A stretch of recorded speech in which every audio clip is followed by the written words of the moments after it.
Filha, mãe e mulher de artistas, a ceramista Teresa Segurado Pavão tem duas exposições, aliás três, a decorrer em Lisboa, onde mostra as ligações curiosas entre cerâmica, têxtil e joalharia. Artista muito prolífica e inspirada junto à arte, artesanato e design, gerando beleza e questionando o que de bom a terra ainda nos oferece, ou não fosse a terra um bocadinho onde os minerais amadurecem. Ninguém como ela dá nova vida a velhos cacos e conta histórias inteiras onde muitos veem pedaços soltos e inúteis. Olá Teresa e bem-aja por ter aceitado este meu convite. Bem-vinda ao Observador. Obrigada. É um prazer estar aqui consigo. Teresa, o seu apelido, aliás, os seus apelidos carregam arte. A Teresa é prima do Luís Pavão, um fotógrafo. Sou prima do Luís Pavão. Que eu divulguei uma exposição muito bonita dele, que ele fez aquela na ponta dos dedos, uma que ele fez com as fotografias em formato grande do Padrão de Descobrimentos, quando aquilo esteve em restauro, e ele subiu os andaimes todos e andou a fotografar as figuras ao pé, uma grande exposição. E depois, a sobrinha neta do grande Jorge Segurado. Exatamente. Grande arquiteto, irmão da sua avó. Sim, irmão da minha avó Laura, e irmão também do José Segurado. Eram dois arquitetos. O Jorge Segurado, concretamente, é o mais conhecido talvez pelo projeto da Casa da Moeda, o Liceu Dona Filipa, os prédios amarelos da Avenida do Brasil, a Pousada de Sagres, muita coisa que ele fez, a Tobis, que ele fez, importantes. E é também mãe do Henrique Pavão. Sou mãe do Henrique Pavão. E que nascida em Lisboa, que trabalha mais na área da escultura, do filme, da fotografia, do som. E como se não bastasse, ainda é casada com o Rui Sanches. Com o Rui Sanches, que foi meu convidado aqui há 2 anos. O tal artista queria ser psicólogo e psiquiatra antes de se dedicar ao trabalho dele, ao desenho, à escultura, à instalação. E filha do poeta Henrique Segurado. E o seu pai também, exatamente. E vamos falar dele por causa dos fados e já lá vamos. Okay. Para já, Teresa, como é que surgiu na sua vida o apelo das artes e concretamente da cerâmica? Teresa tinha vocação desde pequenina, teve bons professores de desenho, os pais levavam a museus, como? Sim. Na minha família, eu nasci numa família onde a cultura era privilegiada, muito pela parte Segurado, pela parte do meu pai, pela parte do meu tio-avô, que acabou de falar dele. Na família da minha mãe havia também um grande gosto pelas antiguidades. Portanto, eu fui uma privilegiada, digamos assim. Sim, no meio artístico, completamente. Sim, completamente. O meu pai é um poeta, um homem também ligado aos jornais, também me ensinou a aprender a gostar de poesia e de literatura. Eu, desde pequena, sempre adorei desenhar, era aquilo que eu mais gostava de fazer, era desenhar. E em cerâmica, pegando agora no barro, porque concretamente? Eu lembro-me, tenho uma memória muito, muito, muito antiga, ter estado num ateliê de cerâmica que havia no Museu da Arte Antiga, onde ia aos sábados, e lembro-me perfeitamente de ter uma apetência e um gosto, como todas as crianças têm, pelo barro, que é um material extraordinário. Um moldário. Sim, a modelação, um bocado que é completamente disforme, põe-nos uma massa disforme e nós fazemos daquilo que queremos. Há uma sensação de domínio e do caos surgir qualquer coisa, não é? Uma ordem, uma criação. E o barro é terra com água, que seca com o ar, que coce com o fogo. No fundo é uma coisa muito simples. As nossas mãos são a nossa principal ferramenta. Toda essa ligação direta com o barro, que muitas vezes com outros materiais, como com a madeira, como com o ferro, é muito difícil, não é? O barro é muito fácil. Sim. É muito fácil. E eu fiquei sempre com uma boa recordação desse ateliê do Museu da Arte Antiga. E depois, mais tarde, devia ter uns 18, 19 anos, fui para o IAD, onde estudei cerâmica, onde também, mais tarde, também estudo na Escola António Arroio. Exatamente. E o arco também, passou pelo arco, e o arco com também, o desenho, a pintura? O arco também, sim, mas eu no arco nunca aprendi cerâmica no arco, foi pintura e desenho. Ainda fiz joalharia, mas é uma coisa engraçada, voltando àquilo que eu estava a dizer, enquanto com a cerâmica as mãos são a nossa principal ferramenta, não é? E é um trabalho muito táctil. A joalharia tem o problema haver sempre uma ferramenta, uma pinça, qualquer coisa entre nós e o material. Eu uso muitas vezes técnicas de joalharia para fazer a ligação, precisamente, de fragmentos que eu integro nas suas peças, no barro branco? No barro branco ou no têxtil. E essas peças de joalharia, eu penso nelas, planeio-as e tenho sempre uma ajuda de uma grande amiga e de uma joalheira, que é a Nininha Guimarães dos Santos, e que muitas vezes... Tem referências ou não? Às vezes ainda é a Teresa que faz ou já não? Ainda ficou com alguma coisa de ter estudado um pouco? Muito pouco. Eu tenho as mãos muito feitas para o barro e para o têxtil, para materiais que me são simpáticos e como disse, com quem eu posso ter um contacto logo direto. Estudou também tapeçaria com a Gisela Santi. Sim. E desenvolveu trabalhos de vitrinismo. Porquê o vitrinismo, de repente, no meio da... O vitrinismo tem a ver com Até que dá aula, ensina isso.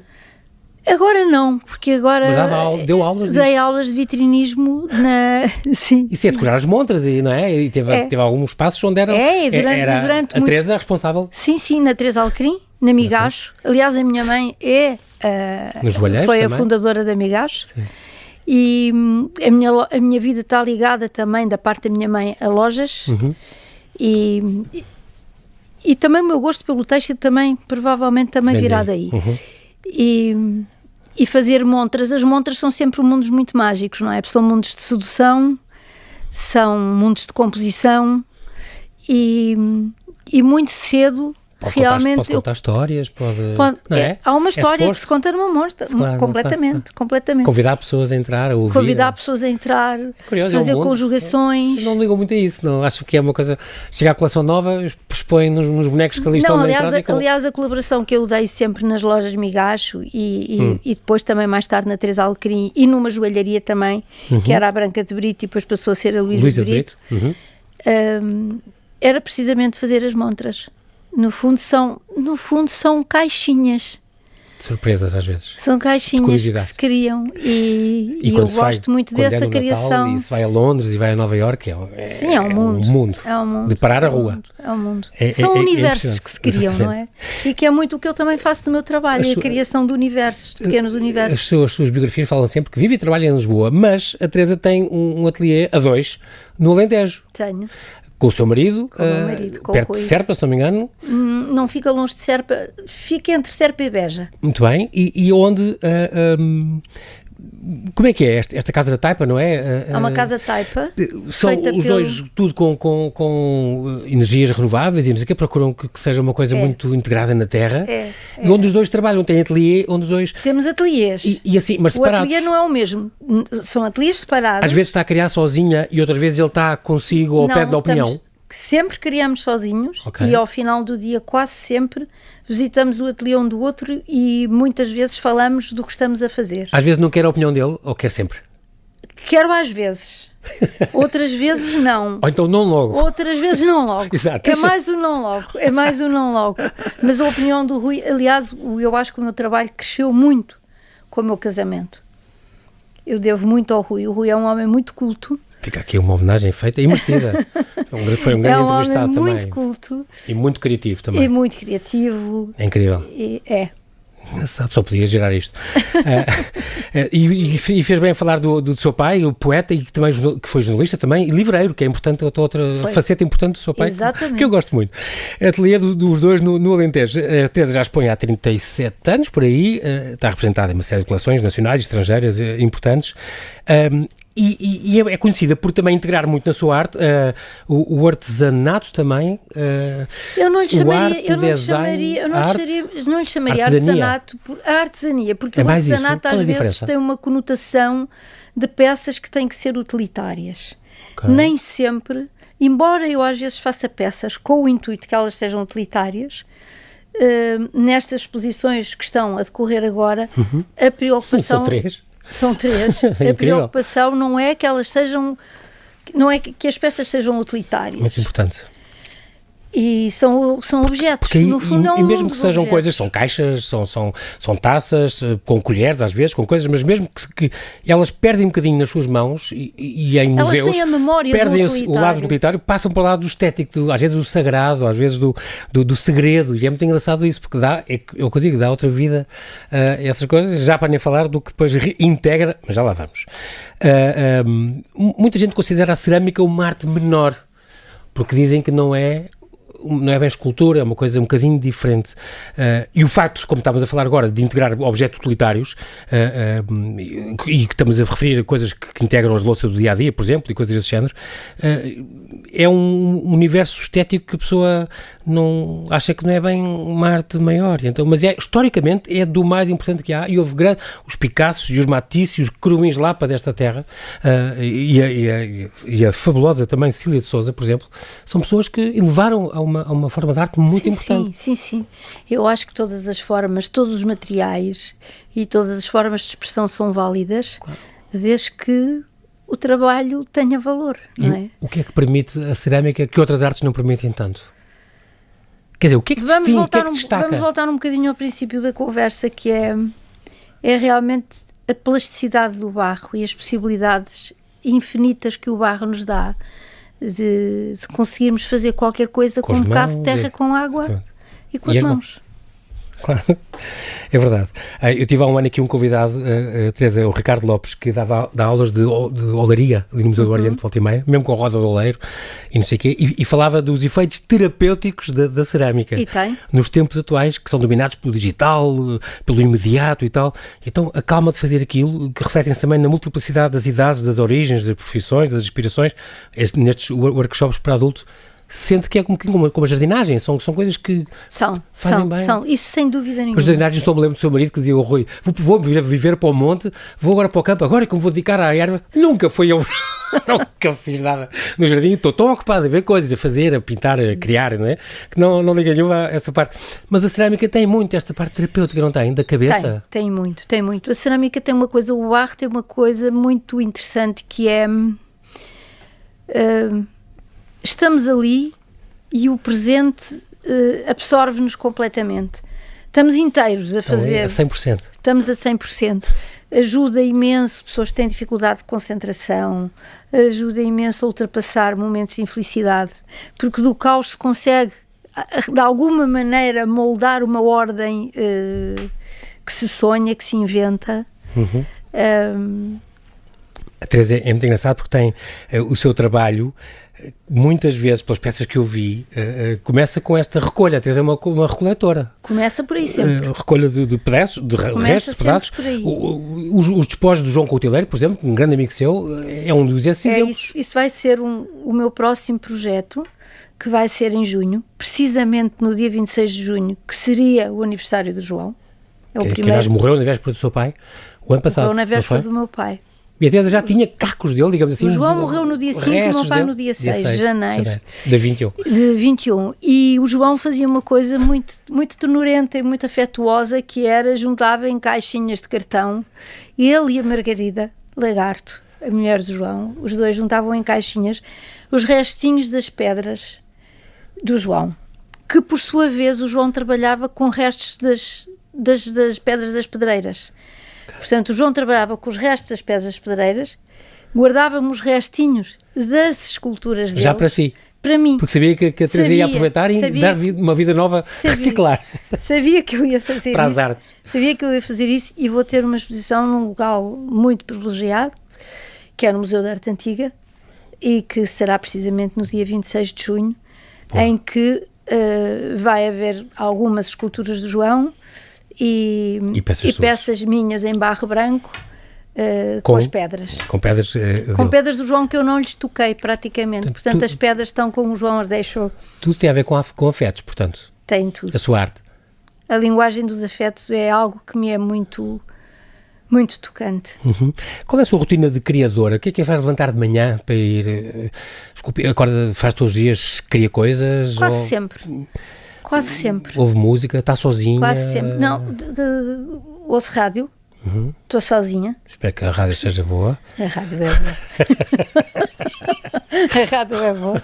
A rádio é boa. A rádio é boa. Ouve rádio. Está sozinha normalmente? Sou sempre sozinha. Eu não consigo estar a trabalhar com ninguém a observar-me.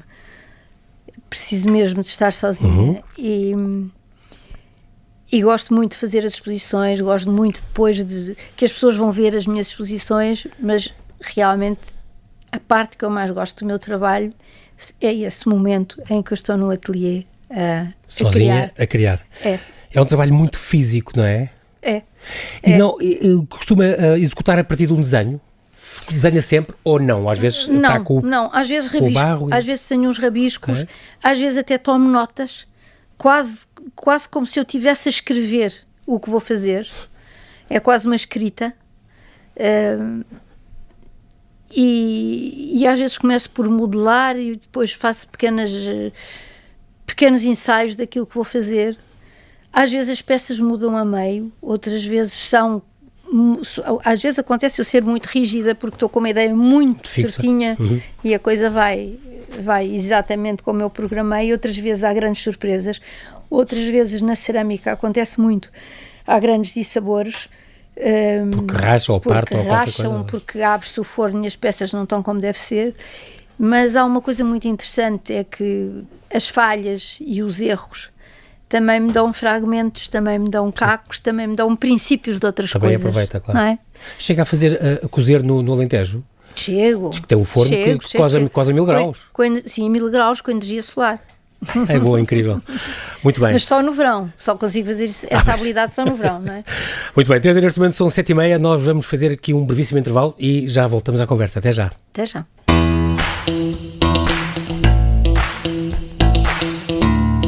Como lhe disse, 7h30, vamos então atualizar toda a informação. Aposto já que está a Vanessa Cruz. Vanessa. Não há acordo para a União Europeia avançar com o 6º pacote de sanções à Rússia, um anúncio feito pelo porta-voz de Bruxelas, Josep Borrell, esta tarde em conferência de imprensa depois da reunião que juntou os 27 ministros dos negócios estrangeiros dos Estados-membros. Ainda não há consenso de forma a evitar que as sanções tenham um efeito pior em alguns Estados-membros do que em Moscovo. São sanções que, de resto, batem de frente com a Hungria e também têm a resistência de alguns outros países. Falamos aqui do embargo total ao petróleo russo. Nesta altura, o presidente da Turquia reitera que não vai aceitar a adesão da Finlândia e da Suécia à NATO. Considera que nem sequer vale a pena receber os representantes dos dois países, voltando aqui a acusar a Suécia e a Finlândia de acolherem membros de organizações terroristas. É, de resto, uma posição que pode travar a entrada dos dois países na Aliança Transatlântica, já que é preciso uma votação unânime. Em França, 30 anos depois, há uma mulher primeira-ministra, é Elisabeth Borne, foi a pessoa escolhida por Emmanuel Macron, era até aqui a ministra do Trabalho e substitui agora Jean Castex, que se demitiu precisamente hoje, depois de essa sugestão ter sido feita precisamente pelo presidente francês, depois da elevada abstenção que se registou nas eleições presidenciais de abril. No caso dos metadados, é preciso manter o armazenamento de informação pelo menos 6 meses. É a posição defendida por Cândida Almeida. A antiga diretora do Departamento Central de Investigação e Ação Penal concorda com a solução do Governo de apresentar uma nova proposta de lei sobre os metadados, afastando uma revisão constitucional. Ora, o Primeiro-Ministro afirmou esta tarde que o chumbo do Tribunal Constitucional não põe em causa os casos já julgados, mas Cândida Almeida tem um entendimento diferente. Explica que só não estão afetados os casos em que já não é possível recorrer. No PSD, Jorge Moreira da Silva tem a ambição de vencer todas as eleições e com maioria absoluta na Madeira e nos Açores. É o que está escrito na moção com que vai candidatar-se às diretas do PSD de 28 de maio. Moreira da Silva, que não marcou presença na formalização dessa candidatura por estar infectado com Covid-19. Pedro Porro já é jogador do Sporting, o jogador espanhol que estava ao serviço dos Leões, emprestado pelo Manchester City City. Assina contrato válido por 3 anos. É um anúncio feito pelo Sporting nas redes sociais. E já há dia e hora para o play-off de acesso à Primeira Liga de Futebol. Moreirense, antepenúltimo do campeonato, e Desportivo das Aves, terceiro classificado da Segunda Liga, vão jogar a primeira mão já no próximo sábado, em casa dos flavienses. A segunda mão, em Moreira de Cónegos, está marcada para o dia 29 de maio, ou seja, deste domingo, a 8 dias. Foi a síntese das 7h30, a edição foi da jornalista Vanessa Cruz. Toda a informação é atualizada aqui no Observador, no Jornal das 8, já com o Hugo Pinto.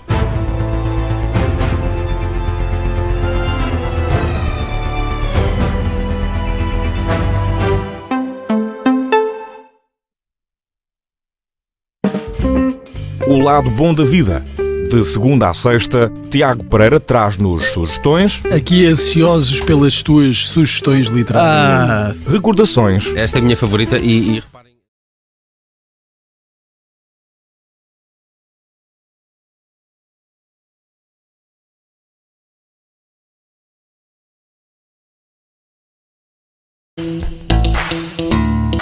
Estamos a falar com a ceramista Teresa Pavão, que tem 3 exposições a decorrer em Lisboa, onde mostra as ligações curiosas entre cerâmica, têxtil e joalharia. Estamos ainda a falar, Teresa, do seu método de trabalho, do desenhar antes ou não. A Teresa assina sempre? Assino. E a última coisa que faz? É a última coisa que eu faço. Muito bem. Às vezes no barro não é exatamente a última, porque preciso que o barro ainda tenha alguma plasticidade. Ok. Porque eu Depois assino ainda com vai vidrar punção, e vai não sei o quê. assino com punção. Isso é o quê? Com uma agulha muito fininha? Não. O punção é um carimbo Ok. que calca o barro. E deixa um e desenho, deixa uma como marca. se fosse um selo. E às vezes ainda é preciso alguns acertos que eu dou a seguir. Ok. Muito Porque bem. o barro é um material em movimento e não oferece sempre as mesmas etapas de trabalho. Temos que escolher as etapas de trabalho, porque e assinar tem que ser na hora certa.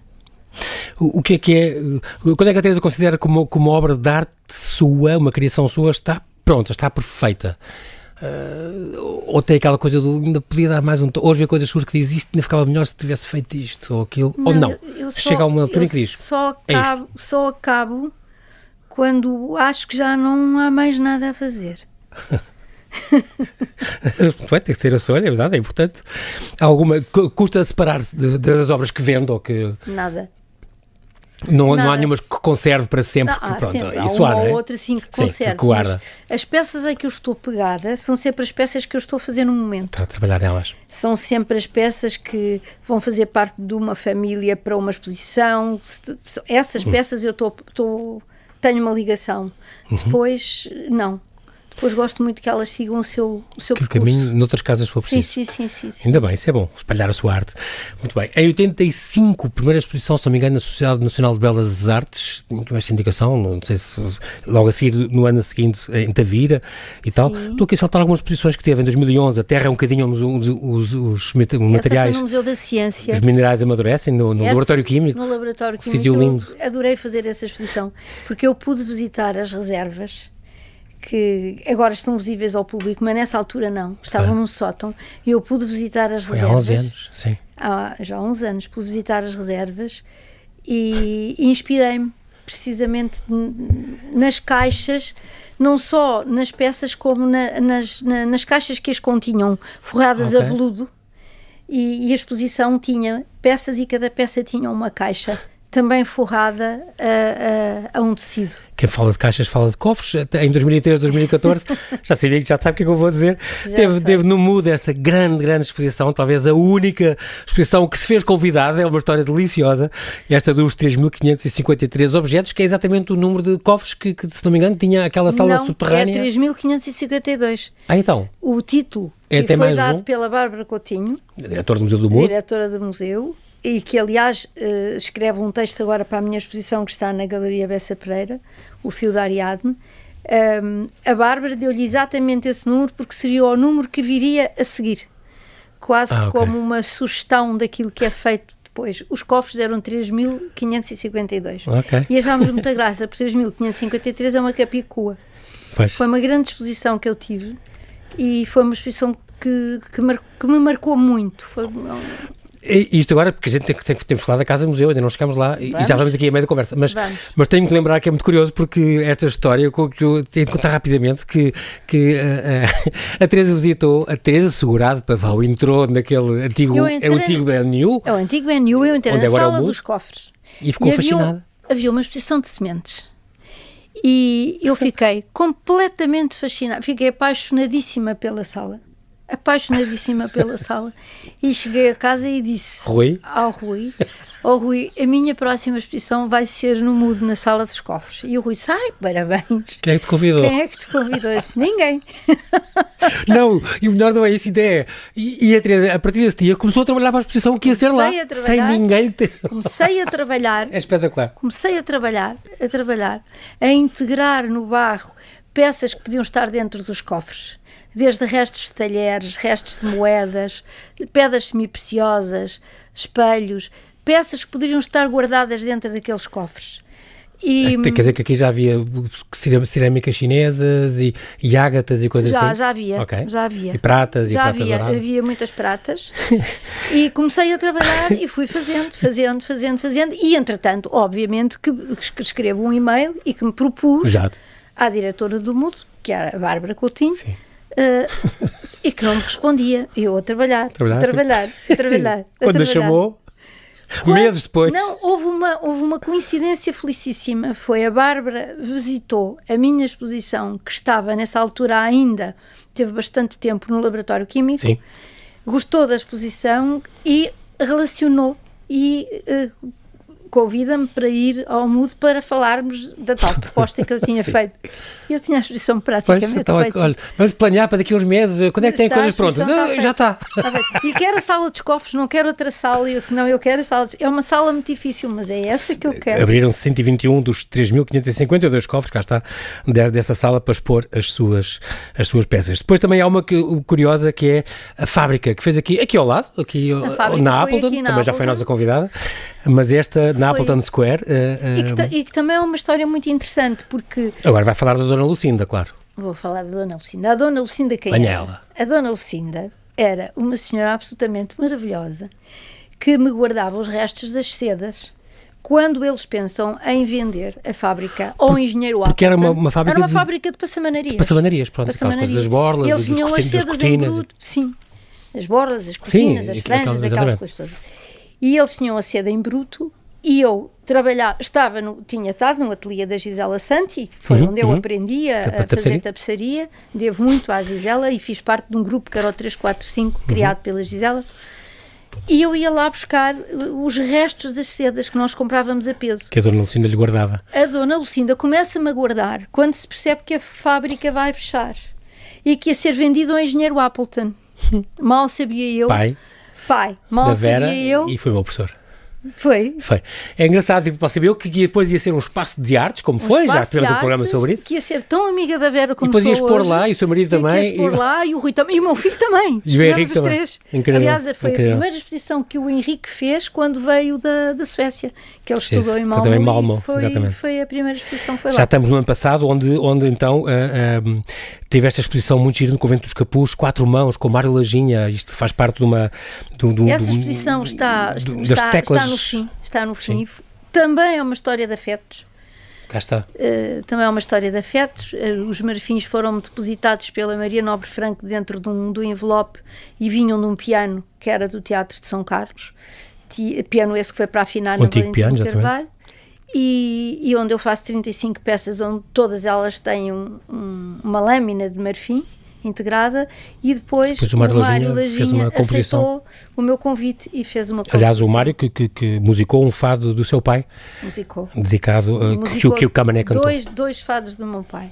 Muito bem. Mas agora temos que saltar rapidamente para esta Estrada Branca. Teresa Segurado Pavão, Objetos. Estamos na Casa Museu Dr. Anastácio Gonçalves, ali em Picoas, em Lisboa, uma exposição que inaugurou em dezembro e vai até 29 de maio, temos ainda 2 semanas. Isto é um aviso e é um apelo muito forte. Não sei se vai depois continuar mais algum tempo ou não, mas se calhar já tem outras coisas na calha. Eu vou desmontá-la dia 20 de junho. Portanto, ok, está bem. Vamos ver. A data mas oficial é 29 de maio. Vão ver quando puderem, vale a pena. A data oficial é 29 de maio, mas de qualquer maneira a desmontagem será 20 de junho. Eu tive a sorte de ter uma visita guiada pela Teresa Pavão, mas também devo dizer que a Teresa Segurado Pavão adora fazer visitas guiadas às pessoas que lá vão. E se apanha lá visitantes, vai com elas percorrer e contar as histórias das peças, porque já me disseram que faz isso, em todas as exposições faz sempre isso e eu gosto imenso de fazer isso. Eu gosto de acompanhar as exposições é muito e curioso.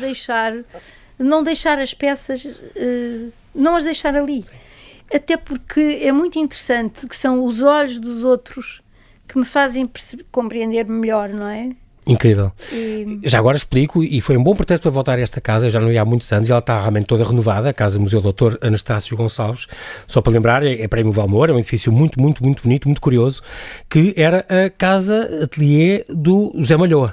Foi feita em 1905, foi Prémio Valmor, como disse, pelo Norte Júnior, grande arquiteto também, e conserva este médico oftalmologista, o Dr. António Anastácio Gonçalves, comprou a casa em 32, depois ele era um grande colecionador, tem lá, pelas várias divisões e pela ampliação que se fez, o anexo que se fez, mais de 3.000 peças de arte, sobretudo com muita pintura portuguesa dos séculos XIX e XX, porcelana chinesa e porcelanas orientais, claro, adquiridas por ele ao longo das décadas, mais de 400 objetos, e mobiliário português e estrangeiro, além de orivesaria, cerâmica europeia, escultura portuguesa, tem uma série de coisas, vale muito a pena. Um grande espólio do Silva Porto também, é uma casa que vale muito a pena visitar. E a coordenadora na altura, Ana Anjo Mantua, que já era coordenadora daquilo desde 2013 e está agora no Soares do Reis, se não me engano, no museu lá em cima. Não, ela agora está no Fernando... Ou da Casa Museu Fernando Castro, sim, que pertence ao Soares do Reis.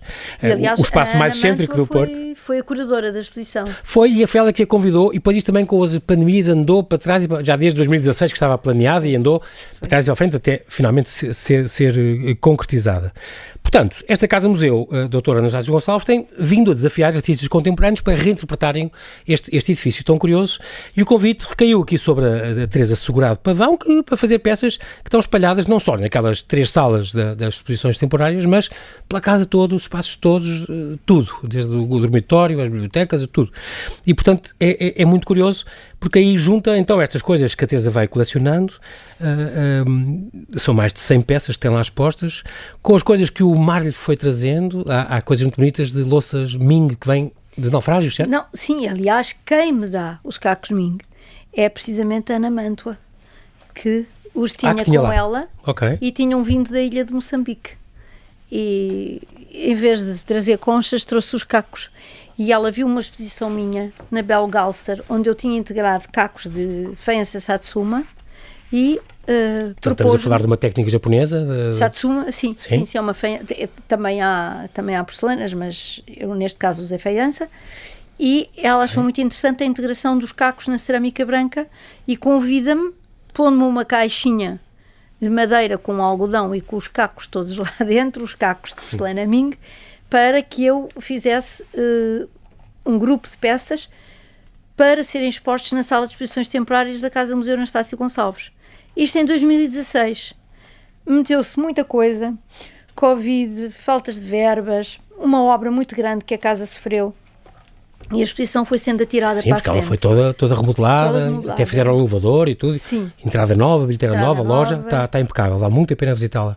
E agora com a sua exposição, ainda mais. E o tempo aí, eu acho que o tempo aí foi bom, porque eu pude visitar as reservas, pensar, repensar, e pronto, e a exposição depois foi inaugurada no final do ano passado. E é uma exposição dentro da exposição. Não confundir, pois é isso, dentro de uma grande exposição está a exposição das suas coisas, espalhadas pelas vitrines, por todo, é muito curioso, nas mesas, nos aparadores, em todo lado. É muito engraçado porque entre os materiais nobres e a joalharia que tem, porque também tem ouro, prata dourada, prata oxidada, prata com banho de cobre, há muitas coisas ali que eu nem conhecia. Os materiais são muito, muito variados, os esmaltes, madeiras, ossos, fósseis, pedras, resinas, ágatas, marfins, de pulseiras antigas, vidros, espelhos, além da prata e do ouro, claro, e ferro, e cobre, e bronze, muita coisa. Eu ao princípio confundi as taças Satsumas, portanto esta faiança japonesa com prata e ouro, com o kintsugi, mas o kintsugi não é a mesma coisa. O kintsugi É aquela técnica, eu reparo com ouro, não é? Aquela técnica centenária de reparar as cerâmicas. É uma técnica a frio, a peça não cose outra vez, é uma técnica a frio. Que junta, e coisas, a peça peças passa partidas. a ser mais valiosa. Pois, porque tem ali o ouro a servir de cola, claro. Joalharia, materiais nobres, as taças, toda a variedade de taças que tem, a taça coral, a taça osso, a taça rosa, a taça chuva, muito, muito bonitas. Caixas especiais tem, a caixa vitral, caixa sombra, caixa escada. Tem umas almofadas em cerâmica muito curiosas também, que me ensinou uma coisa, elas têm, aquelas almofadas grandes têm que ter uns furos, porque senão com o calor podem estourar, é isso? Obviamente, porque se nós tivermos uma bolha de ar que seja dentro de uma massa de barro, a bolha de ar dilata, o barro contrai, são operações contrárias, a peça estoura, não é? Portanto, elas são ocas por dentro, mas têm que ter um furo. Para respirar, digamos assim. Furo esse que é preenchido muitas vezes por pendentes, 4 pendentes, como se fossem 4 borlas. E aquelas almofadas, por acaso eu lembro que tem umas, não é? Elas foram inspiradas nas almofadas de pedra dos túmulos. A primeira que eu fiz... Onde se põe a cabeça do morto. Onde se põe as cabeças. E tem a ver com uma história na minha vida, que foi a perca de uma irmã, e foi o final da vida dela, e impressionou-me sempre muito essas almofadas. Ficou-lhe marcada? Ficou. A primeira almofada que eu fiz foi na altura em que perdi a minha irmã. Nos afetos. Sempre nos afetos. Isto é na Casa Museu Anastácio Gonçalves. Absolutamente a não perder esta exposição. É fantástica. Estrada Branca. Decora este nome e passo por lá sem falta. Mas não é só na Galeria Bessa Pereira, ali na Rua de São Bento, 426, temos o Fio de Ariadne. Outra que inaugurou em abril. É capaz de ir esticar-se até ao fim deste mês, talvez? Não, até ao fim desta semana. Até ao fim da semana, portanto ainda tem tempo. Muito bem. Aqui remete-nos para a mitologia grega, então tem 12 obras com o mesmo formato vertical. Aqui já mete a parte mais têxtil, não é? Tem fios de cânhamo e de ráfia de seda. São peças que assentam numa teia e trama e que têm uma ligação mais próxima com a pintura, uma vez que eu aqui uso cor. E também estão integrados os tais fragmentos. Pois. Que vai ficando e que vai... A lógica é sempre igual, é a criação de pequenos universos em que a base pode ser a teia e a trama, ou em que a base pode ser o barro branco. Como quando eu fazia as montras, em que a base também é aquela caixa que depois é vista cá fora. Também, no fundo, é a criação do universo, não é? E não é tudo. Ainda temos. No coro alto do Convento de Madre de Deus. Se inaugurou agora, no dia 14, na Noite dos Museus. Exatamente.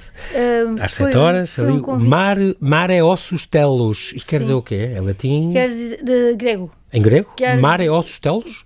Ossos é tal qualmente... Ossos, mesma coisa. Está em português. Quer dizer terra e mar, porque os ossos me foram trazidos ou pelo mar ou os descobri no campo.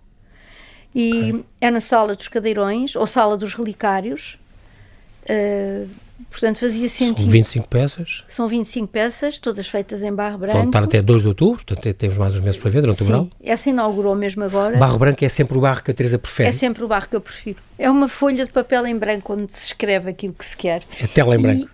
E tem uma coisa também, não está contada com a olaria. Pois não, aí é mais do barro normal, aquele barro cor terra. Exato. É um barro que tem óxido de ferro. Exato. E este barro é um barro isento de óxidos. Mas não é caolino, nem nada, não tem a ver com isso. Tem caolino, mas não é o caolino puro. A porcelana é que é o caolino puro. É isso que eu ia dizer, porque isso é usado para a porcelana. Mas tem caolino também. E é daqui, arranja-se aqui, em Portugal há muito? No centro da Península Ibérica, tanto em Portugal como em Espanha. Em relação ao outro barro mais amarelo que a gente está mais habituado a ver nas rodas do oleiro, por exemplo, é mais fácil, mais maleável, menos, é igual? É igual, talvez seja um bocadinho menos gordo, mas é igual. É igual. Eu trabalho com 2 tipos de barro.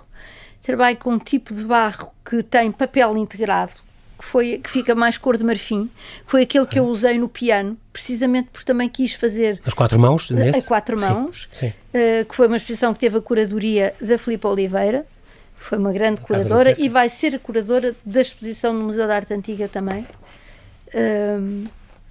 E esse barro com papel é mais resistente e de uma maneira também se ligava à ideia das partituras do papel, das partituras. E eu uso também um barro completamente branco, que não tem papel e que não tem qualquer tipo de óxidos, portanto é um barro muito alvo, muito branco. Muito curioso. E que eu usei agora, essencialmente, todas as peças que eu estou a fazer com as pedras do João são esse barro branco. Portanto, também já fica esta ponte para dizer que vai acontecer então. Já tem título essa exposição? Tem. Eu não sei se vou saber dizer, mas tem a ver com um poema do Queiro, que é às vezes dou por mim a olhar para uma pedra. É algo assim. Este título desta exposição também, da Estrada Branca, qual é a razão disto? Isto lembro-me sempre A Estrada Branca foi a Ana ao meu pai que seguiu a sua Estrada Branca. Foi uma dedicação. É uma dedicatória ao seu pai. Exatamente. Ao meu pai, foi. Mas tem a ver com as colinas de pó branco da China? Tem a ver com as colinas de pó branco, da porcelana, do caolino, tem a ver com o barro branco que eu uso, Sim. Tem a ver com a estrada de luz, tem a ver com, sei lá, com a estrada até do mar. É engraçado porque a Teresa tem muito esta coisa de recolher as coisas. Já estas porcelanaminga, eu adorei essa história dos naufrágios ali ao largo da ilha de Moçambique, da Carreira das Índias, que tanta coisa caiu ali. Ainda hoje vem dar à praia cacos de mingue todos os anos, às vezes todas as semanas. Ainda há miúdos que a apanham venderem aquilo aos turistas. Exatamente. Que vêm daqueles naufrágios, que houve muitos naquela zona ali. E quem diz os ossinhos que vai encontrando aqui o colar também vai guardando, Teresa guarda tudo. Vou guardando. Deve ter caixotes com temas em casa, o seu ateliê. Tenho, com etiqueta, e também vidros e coisas assim. Sei que pedras também vai comprando ou arranjando, as ágatas, aquelas translúcidas, são muito bonitas. Também. E é muito bonito ver as suas criações que depois têm um apontamento sempre muito curioso, ou um desenho de uma rosa, ou um bocadinho de vidro, ou um bocadinho de uma coisa japonesa ou chinesa. É muito curioso. Ou depois entrançados, às vezes quando não é tecido, neste caso esta exposição não, mas há outras que junta também têxtil e a parte de joalharia. Mas é quando curioso. eu uso a joalharia, eu uso muitas malhas. vezes o fio. As almofadas, muitas delas a almofada com malha de cobre, a almofada com malha de prata oxidada, em que o metal é trabalhado como um fio. Ou seja, eu uso o fio como atadura. Eu uso o fio metálico de prata como uma atadura, ou uso o fio metálico como um espigão. No fundo é a ligação que existe entre a atadura e o prego. É aquilo que junta partes de peças. Gosto muito de giro aquelas suas caixas brancas por dentro, vidradas por dentro, com um tom muito negro. De repente a gente abre aquilo, é uma surpresa, é muito curioso, é uma grande criatividade. Teresa, nós infelizmente não temos tempo para mais, mas quero agradecer-lhe muito a sua presença aqui. Teresa Segurado Pavão, decora este nome, visitas as coisas que ela tem para nos mostrar, e são muitas, ainda bem. Desejo-lhe muita inspiração à Teresa para continuar a maravilhar-nos com os seus objetos. Assim que nos ouve, fica aqui este convite até dia 29, ou talvez um bocadinho depois, mas não perca esta exposição Estrada Branca, Teresa Segurado Pavão, Objetos, Casa Museu Dr. Anastácio Gonçalves, em Picoas, terça a domingo das 10 às 6, mas também pode ver coisas dela até ao fim do mês, no Fio da Ariadne, até ao fim da semana, se não me engano. Ao fim da semana. Na Galeria Bessa Pereira, ali na Rua de São Bento 426, segunda a sábado, das 10 às 7, ou então até 2 de outubro, Maré Ossos Telos, no Coro Alto Antigo Convento da Madre de Deus, no Museu Nacional do Azulejo, também de terça a domingo, das 10 às 6, e em 26 de junho inaugura outra ainda no Museu de Arte Antiga. Então vá para a Teresa, para ir vir todos os dias, tinha novidades para contar. Muito obrigado, Teresa, e até à próxima. Muito obrigado também, muito obrigado.